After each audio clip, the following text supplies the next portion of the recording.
Donate card और voice of slum जुड़कर दिल्ली और नोएडा के स्लम्स में गरीबों को फ्री ऑक्सीजन सप्लाईज प्रोवाइड करने का प्रयास कर रहे हैं। डिस्क्रिप्शन में दिए हुए लिंक पर जाकर डोनेट कार्ड पे अभी डोनेट करें। इन गरीब परिवारों का सहारा बने।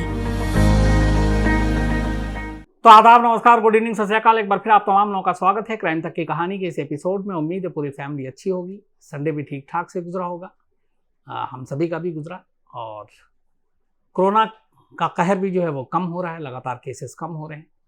आज से दिल्ली में अनलॉक थोड़ा सा ज़्यादा ढिलाई दी गई है और मुझे लगता है कि करीब 1.5 महीने बाद आज दिल्ली में सड़कों पे मैंने ट्रैफिक देखी, इतनी ज़्यादा लोग देखे, इतने सारे।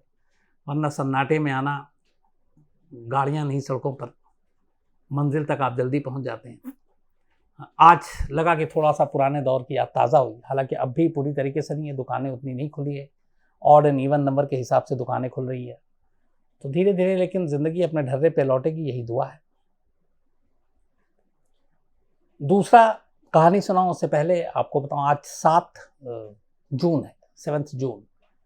ठीक एक हफ्ते बाद 14 जून को पिछले साल 2020 में सुशांत सिंह राजपूत की मौत की खबर आई थी। और मुझे याद है वो 14 जून 2020 संडे का दिन था।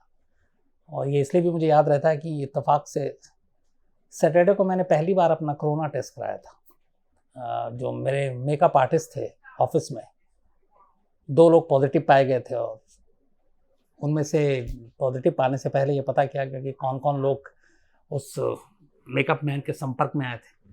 तो उनमें जो 5-6 लोग थे, उनमें से एक मैं भी था। तो फिर ऑफिस ने कहा कि टेस्ट कराना है, तो सैटरडे को टेस्ट कराया था 13 जून को, और 14 जून की रात को रिपोर्ट आई थी। पहली बार था तो मुझे ये भी था कि पता नहीं नेगेटिव है पॉजिटिव है, क्योंकि एक दूसरा होता है कि अगर पॉजिटिव है तो आप फैमिली से दूर रहेंगे, तो बीवी और बेटी से दूर रहेंगे। तो वो एक पहले से ही दूरी बना के रखी थी, लेकिन शुक्र था कि उस वक्त ऐसा कुछ हुआ नहीं, नेगेटिव ही आया। और दोपहर को उसी दिन 14 जून को ये खबर आई थी। तो 1 साल पूरा होने वाला है। इस 1 साल में CBI, ED, Mumbai police, Bihar police, NCB, तो पता नहीं जितनी भी एजेंसियां हैं सब लग गई। लेकिन इस देश को आज भी इस सवाल का जवाब नहीं मिला है कि जो जांच एजेंसी है उसकी निगाह में ये केस क्या है। सुसाइड है, मर्डर है, मर्डर के लिए उकसाया गया है, और देश की जनता को जानने का ये हक है। क्योंकि अगर इतनी बड़ी एजेंसी CBI, साल बीत जाए और मुझे नहीं लगता कि कोई ऐसा आपकी नेशनल सिक्योरिटी है उससे जुड़ा हुआ मामला है, या इतना ज़्यादा, मतलब आम आदमी भी जानता है कि इसमें इतना ज़्यादा कुछ उलझा हुआ केस है जिसमें कोई सिरा नहीं मिल रहा है। सारी जांच भी मुकम्मल हो गई, पूरी हो गई, फॉरेंसिक की जांच पूरी हो गई, CBI की जो टीम थी 5-5, उन्होंने अपनी जांच पूरी कर ली। पिछले फिर 6-7 महीने से इस रिपोर्ट पे क्यों CBI बैठी हुई है, इसका जवाब हर कोई जानना चाहता है। तो यही कोशिश है कि इस हफ्ते पूरे हम आपको लगातार सुशांत से जुड़ी हुई जो भी मौत की खबरें हैं, इन्वेस्टिगेशन कहाँ तक पहुँचा, क्या कुछ है, वो आप तक पहुँचाते रहें। और डिटेल में CBI की पूरी इंक्वायरी, उसका लबोलवाब क्या है, वो भी आप तक पहुँचाऊँ। फॉरेंसिक टीम ने जो किया था डॉक्टर सुधीर गुप्ता की अगुवाई में एम्स के, वो क्या है, वो भी CBI ने कहाँ कहाँ जाकर जांच की, किस तरीके से उन्होंने पूरा मोबाइल से लेकर बाकी इलेक्ट्रॉनिक एविडेंस कलेक्ट किए। तो इसीलिए आपने देखा होगा क्राइम तक पे ये पूरा वीक सुशांत सिंह राजपूत से जुड़ी हुई खबरों को, जितने भी उसके एंगल हैं, आप तक पहुंचाने की कोशिश करेंगे। क्योंकि आप में से बहुत सारे लोग लगातार पूछ रहे हैं, बहुत सारे मेल आया, आइडियाज़ वहीं से आया कि अब तो 1 साल पूरा होने वाला, अब क्या होगा, क्या सच्चाई है। तो इस हफ्ते आपको कोशिश करूंगा कि आपके सारे सवालों के जवाब मिले। अब लौटते हैं आज की कहानी के ऊपर। आज की कहानी कुछ उसका जिक्र मैंने अलग अलग जगहों पे किया, लेकिन ये पूरी कहानी सुनाई नहीं, मैंने डबल चेक किया दीपक से। हमारी क्राइम तक फैमिली की एक मेंबर है, नेहा सिक्का, सिडनी में रहती हैं, और उनके पापा और ब्रदर सभी लोग कहानियाँ सुनते हैं, शायद हस्बैंड भी। और उनका जो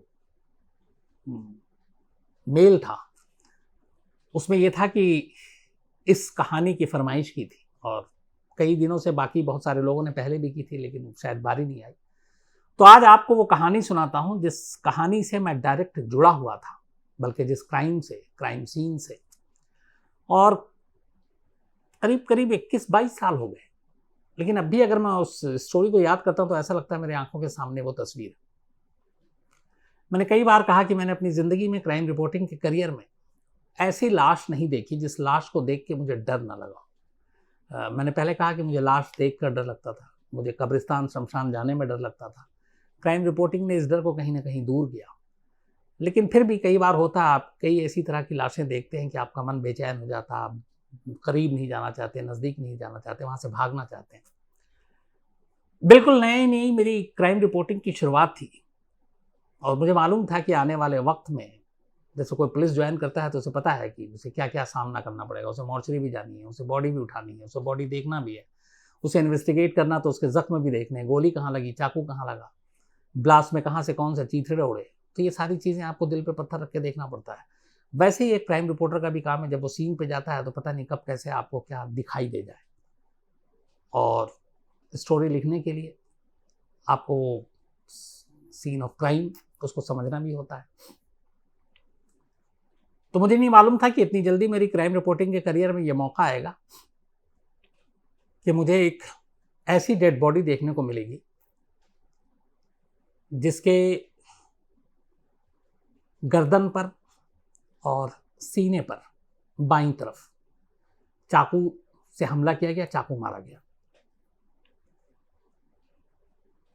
महरौली दिल्ली, साउथ दिल्ली में महरौली इलाका है जहाँ पे बहुत सारे फार्म हाउस हैं। जो लोग दिल्ली को जानते हैं वो जानते होंगे। वहाँ पे एक बहुत ही अच्छा फार्म हाउस था जिसका नाम है जय माता दी फार्म हाउस। और मुझे याद है वो 20 मार्च 1999 की बात है। दिन भी याद है मुझे आज भी। सैटरडे का दिन था वो, शनिवार दोपहर से पहले की बात है। एक कॉल आया कि एक फार्म हाउस में एक मर्डर हो गया। लेकिन अगला जो नाम था वो सुनकर फिर थोड़े कान खड़े हुए, क्योंकि लगातार उससे साल भर पहले तक वो नाम बहुत सुर्खियों में था अखबारों में। वो नाम था रोमेश शर्मा का। रोमेश शर्मा एक पॉलिटिशियन जो बाद में बना, करीब 500 करोड़ की प्रॉपर्टी का मालिक। लेकिन उसका नाम इसलिए सुर्खियों में था क्योंकि दिल्ली में पहला वो शख्स था जिसका नाम सीधे सीधे दाऊद इब्राहिम के साथ जुड़ा था। कि दाऊद इब्राहिम के यहाँ से इसका फ़ोन आता है, बाकायदा CBI दिल्ली पुलिस ने ट्रैक किया। दुबई से उस वक्त फ़ोन आया करता था और दाऊद के नाम पे ये उगाही करता है, धमकाता है लोगों को, उनसे पैसे ऐंठता है और देखते ही देखते वो कई 100 करोड़ का मालिक बन गया। तो जस्ट उससे पहले रोमेश शर्मा की गिरफ्तारी हुई थी और रोमेश शर्मा तिहाड़ जेल में था। उसी रोमेश शर्मा के फार्म हाउस में एक कत्ल की खबर आती है। सोर्स से पता चलता है, हम लोग स्पॉट पे पहुंचते हैं और जय माता दी फार्म हाउस जाते हैं। खूबसूरत फार्म हाउस था। मेन गेट से अंदर दाखिल होते हैं और उस वक्त वहाँ पे कोई था नहीं, कोई एंट्री भी नहीं थी। कि जैसे आजकल बहुत सारी चीज़ें होती, प्राइवेट प्रॉपर्टी है तो आपको रोक दिया जाता है या पुलिस वाले रोक दिए जाते हैं। उस वक्त थोड़ा सा रिपोर्टिंग ज़्यादा ईजी था। उसकी वजह ये थी कि एक तो न्यूज़ चैनल की इतनी बाढ़ नहीं थी, टीवी नहीं था, ज़्यादातर प्रिंट हावी था, अखबार थे सारे। और पुलिस और क्राइम रिपोर्टर का रिश्ता जो है वो बड़ा बेहतरीन हुआ करता था, भरोसे पे कि अगर उसने कह दिया है तो मेरा नाम नहीं लोगे, ये जो मैं बता रहा हूँ ये सोर्सेस सूत्रों के मुताबिक, तो हम वो भरोसा तोड़ते नहीं थे और इसलिए वो हमें स्टोरी भी देते थे, खबरें भी देते थे। टीवी ने थोड़ा सा ये चीज़ ख़राब कर दिया क्योंकि टीवी सोर्सेस के हिसाब से नहीं चलता, आपको कैमरे पे लेना पड़ता है। अगर किसी ने कुछ कहा है तो आपको बताना पड़ेगा, कैमरे पे उसकी बाइट चाहिए, विजुअल चाहिए। अखबार में थोड़ी सी इससे फ़ायदा था कि अखबार में आपको तस्वीर नहीं चाहिए, अखबार में आपको ज़रूरी नहीं है किससे आपने किसने क्या खबर दी, क्या लीक किया, आप सिर्फ सोर्सेस कह के भी बच सकते हैं और आपको कोई मजबूर नहीं करेगा कि अपने सोर्स को आप डिस्क्लोज करें। तो उस वक्त ये हालात थे। तो खैर पहुंचा सैटरडे 20 मार्च 1999 और मुझे वक्त भी याद है, दोपहर के करीब 12 से 2 बजे के दरमियान का कोई वक्त था। तो मेन गेट से अंदर घुसा, उसके बाद जो अब फार्म हाउस का मेन गेट था, लकड़ी का दरवाज़ा था, बहुत ही एंटिक टाइप का। वो दरवाज़ा दोनों पार्ट खुला हुआ था।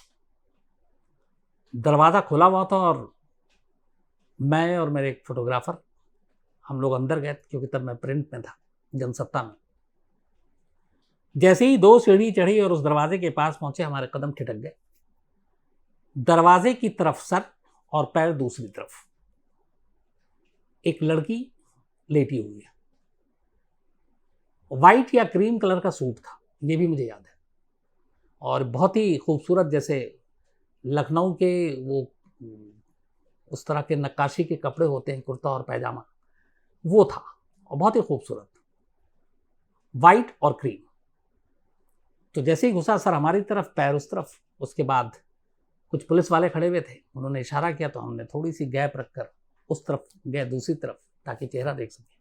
उसको पहली बार मेरी नज़र पड़ी चेहरे पर, लेफ्ट साइड में उसका हाथ इस तरह ज़मीन पे पड़ा हुआ था, दायां हाथ उसके पेट पे था, पेट के करीब नीचे ही। लेफ्ट साइड में यहाँ पे ब्लड लगा हुआ था, और सामने लेफ्ट में सीने पे, दिल की तरफ, यहाँ पे ब्लड था। थोड़ा सा गले के ऊपर भी ब्लड था। तो बस यहाँ पे ब्लड, लेफ्ट साइड में चेस्ट पे ब्लड, शायद दिल के करीब चाकू मारा था, और गले पे। इसके अलावा कहीं पे कोई खून नहीं। उसके हाथ के नीचे फर्श पे ज़रूर खून थोड़ा सा जम गया था, क्योंकि लगा कि कत्ल को करीब 2-3 घंटे हो चुके हैं।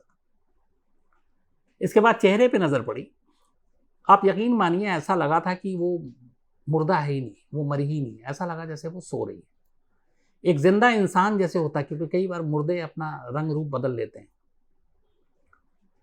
लेकिन उसको जब देखा मैंने तो कहीं से भी नहीं लगा कि ये कोई लाश है। ऐसा लगा कि कोई बहुत ही खूबसूरत सी लड़की है जो लेटी हुई है। सिर्फ 2 चीज़ें अलग कर रही थी, जो ब्लड था सीने पे और एक हाथ पर। अगर उस ब्लड को हटाते तो दूर दूर तक इस बात पे यकीन नहीं हो रहा था कि ये एक मुर्दा पड़ी हुई, एक लाश पड़ी हुई। ये लाश कुंजुम बुद्धि राजा की थी, एक 29 साल की लड़की जो एक फैशन डिजाइनर थी, ठीक ठाक फैमिली से थी, मिडिल क्लास के, और ये उसकी लाश थी। इसके बाद पुलिस ने अपनी तफ्तीश की, सारी चीजें हुई। अब पूरी कहानी ये थी कि इससे पहले थोड़ा सा वापस आते हैं फ्लैशबैक में। रोमेश शर्मा एक दिल्ली में बड़ा आदमी, जिसने जुर्म के रास्ते पे बड़े पैसे कमाए, और जो हमारे यहाँ सिस्टम है कि बहुत सारे एक लोग जो चलन है, जब जुर्म करते हैं तो फिर लगता है कि उनकी सारी चीज़ों को ढक दिया जाएगा तो राजनीति में उतर जाओ, तो वो भी पॉलिटिक्स में उतरा। एक उसने अपनी पार्टी बनाई, और फिर बाकायदा उसने चुनाव भी लड़ा, हालांकि हार गया। लेकिन उससे पहले ये था कि वो सारी जो कंट्रोवर्शियल प्रॉपर्टीज़ होते थे वो उनको खरीदता या फिर उन पर कब्जा कर लेता, दिल्ली जैसी जगह पर। और बड़े बड़े लोगों से उसकी जान पहचान थी, उसका फ़ायदा उठाता। लेकिन उसकी असली जान पहचान या असली शख्स वो जो था, वो दाऊद इब्राहिम का था, डी कंपनी का। डी कंपनी को दिल्ली में एक शख्स चाहिए था, और वो रोमेश शर्मा था। वो उसके लिए सारा काम कर रहा था, लाइजनिंग कर रहा था, और लोगों के, इवन ये जिस फार्म हाउस की मैं जिक्र कर रहा हूँ उसके बारे में भी है कि उसने धोखे से इसको हड़पता था। एक बार इलेक्शन था, और इलेक्शन के लिए ये फूलपुर से शायद चुनाव लड़ा था यूपी में, तो कैंपेनिंग के लिए इसको हेलीकॉप्टर चाहिए था। अब इलेक्शन कमीशन का ये कि हर दिन आपको बजट बताना पड़ता है, आपने टोटल कितना खर्च किया, इससे ज़्यादा करेंगे तो फिर आपका इलेक्शन है जो रिजेक्ट हो जाएगा। तो एक सारी चीज़ें हैं, पैसे कम खर्च हों इसके लिए। तो इसे लगा कि अगर हर दिन का मैं किराया दिखाऊंगा हेलीकॉप्टर का तो शायद इलेक्शन कमीशन उंगली उठाएगी और वो पूरा बजट से ऊपर चला जाएगा। लेकिन इसे जाना था बार बार कैंपेनिंग के लिए, और नेताओं को भी उनके ऊपर एहसान करना था, वो हेलीकॉप्टर देना था। तो इसने एक 3 seater bell 47G5 helicopter, 3 seater, Mumbai में एक कंपनी है पुष्पक एविएशन प्राइवेट लिमिटेड, जिसके ओनर सुरेश राव। तो इसने सुरेश राव से कहा कि मुझे एक हेलीकॉप्टर चाहिए इलेक्शन कैंपेनिंग के लिए। आमतौर पे चुनाव में सारी एविएशन कंपनियां जो है वो चॉपर किराए पे देती हैं, रेंट पे देती हैं। इसने ले लिया, लेकिन फिर इसने कहा कि देखो ये इशू है, अगर इलेक्शन कमीशन को पता चलेगा कि मैं पर डे का इतना रेंट देता हूँ तो मेरी चुनाव पे इसका असर पड़ेगा, तो एक काम करते हैं। उसने एक आइडिया दिया कि एक बैक डेट में परचेज की डीलिंग करते हैं कि बहुत पहले ही हमने, इस चुनाव से कोई लेना देना नहीं, तुम्हारा हेलीकॉप्टर 30 लाख रुपए में खरीदा था, और उसने कहा कि जैसे ही चुनाव खत्म होगा तो अपना हेलीकॉप्टर ले जाना, लूंगा मैं रेंट पे ही, पर डे के हिसाब से तुमको रेंट भी दूंगा, और इतने दिन के लिए रख रहा हूं। तब कंपनी को भी लगा कि यार कम से कम 20-25 दिन ये अपना चॉपर इनके पास रहेगा, हर दिन के हिसाब से किराया दे रहा है, तो अच्छी कमाई हो रही, लालच में आ गए। लेकिन इसने कहा कि इलेक्शन कमीशन से बचने के लिए दिखा दूंगा कि हेलीकॉप्टर मैंने तुमसे कई महीने पहले खरीद लिया, तो फिर मेरा रेंट बच जाएगा, तो वो खर्च आएगा नहीं, सिर्फ पेट्रोल का आएगा। इसके बाद 30 लाख रुपए का एक पेपर बनता है जिसमें सेल परचेज का, और ये सुरेश राव से वो हेलीकॉप्टर कागज पे लिखवा लेता है कि मैंने कुछ महीने पहले बैकडेट में खरीदा आपसे। बात आई गई हो, इसके बाद इलेक्शन खत्म हो गया। इलेक्शन खत्म हो गया। सुरेश राव रमेश शर्मा के पास अपने आदमी को भेजा, बोला भाई अब चॉपर वापस कर दो, इलेक्शन खत्म। यहाँ पे रमेश शर्मा बदल गया, उसने कहा चॉपर दूंगा नहीं। अब उसके लोग परेशान, सुरेश राव खुद दिल्ली आया तो उसने कहा कि देखो ये बैग हमारे पास एग्रीमेंट है और ये सेल लेटर है जिसमें 30 लाख में मैंने तुम्हारा पेपर चॉपर खरीदा है। अब ये इसी का आइडिया था और वो पेपर भी जेन्युइन था क्योंकि साइन भी थे, लेकिन वो पेपर इसलिए बना था क्योंकि इलेक्शन कमीशन से बचना था और ये मालूम था रमेश शर्मा ने ही आइडिया दिया था।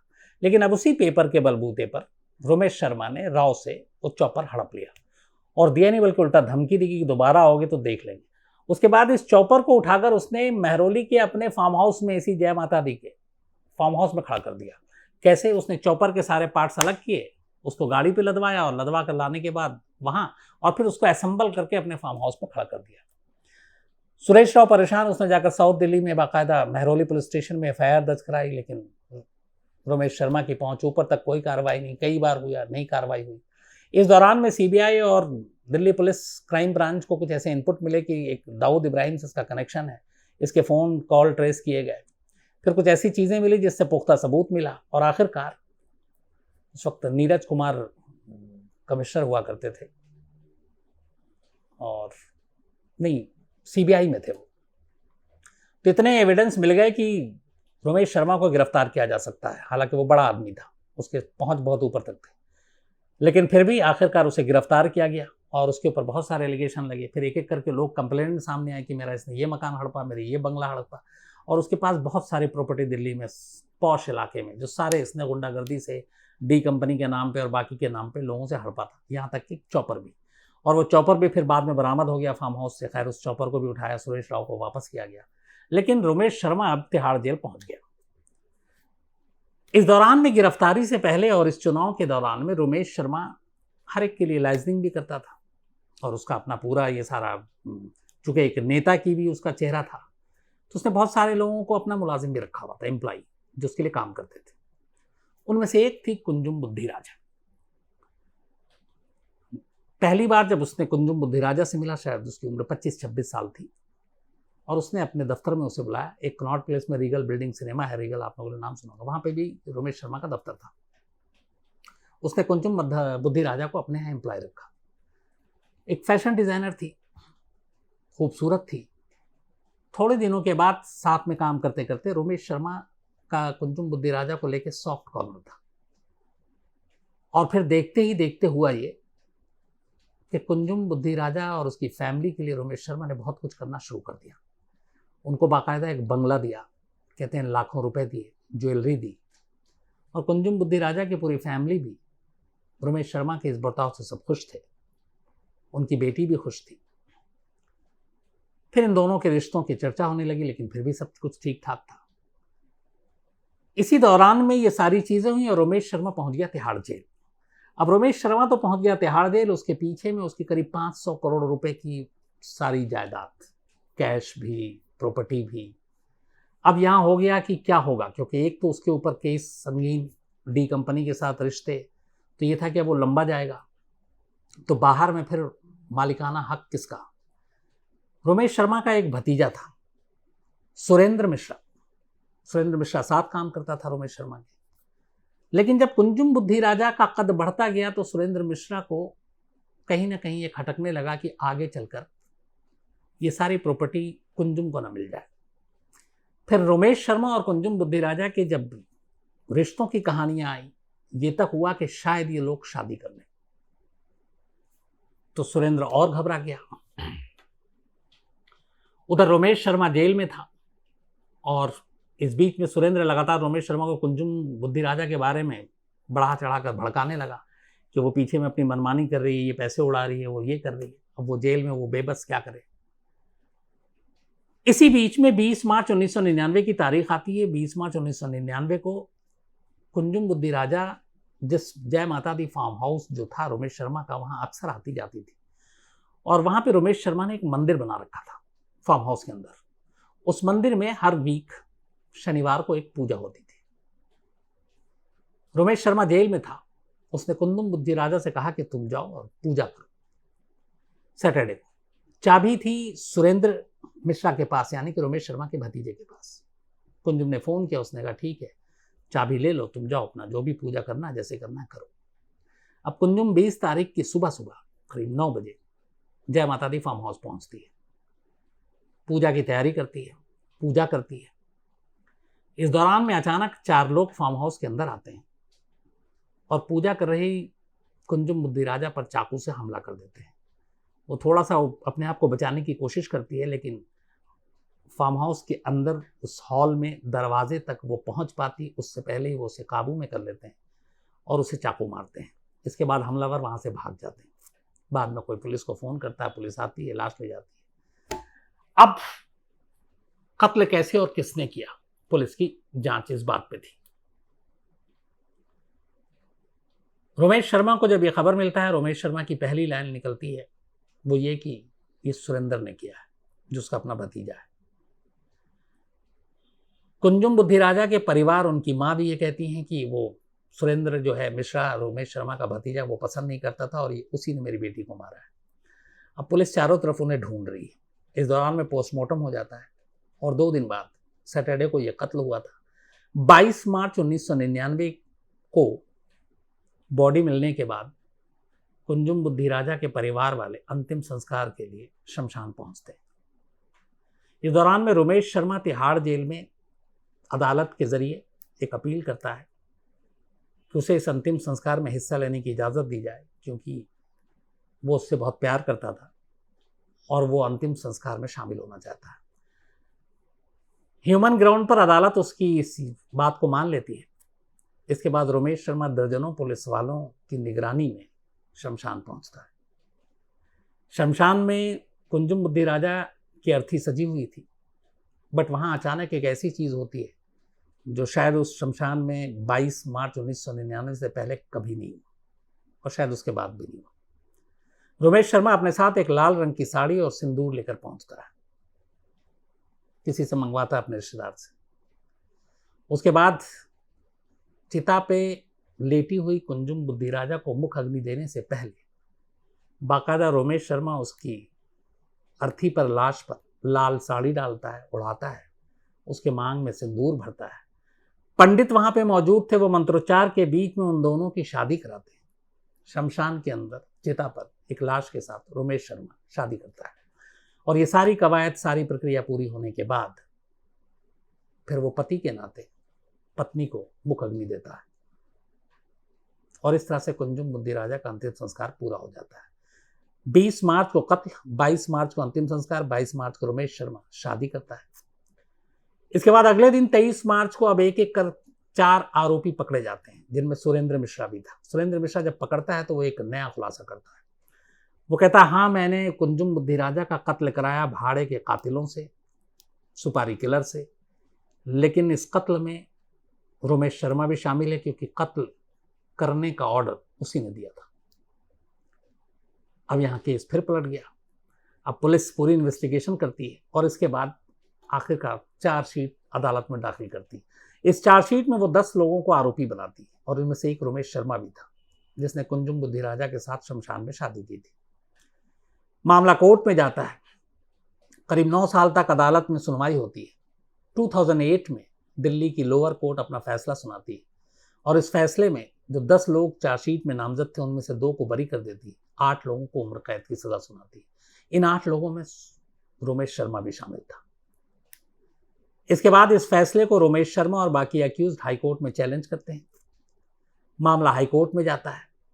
2012 या 13 में दिल्ली हाईकोर्ट अपना फैसला सुनाती है और 8 लोगों में से बाकी 4 को बरी कर देती है और 4 की उम्र कैद की सजा लोअर कोर्ट की बरकरार रखती है। जिनको बरी किया जाता है उनमें से एक रोमेश शर्मा भी था।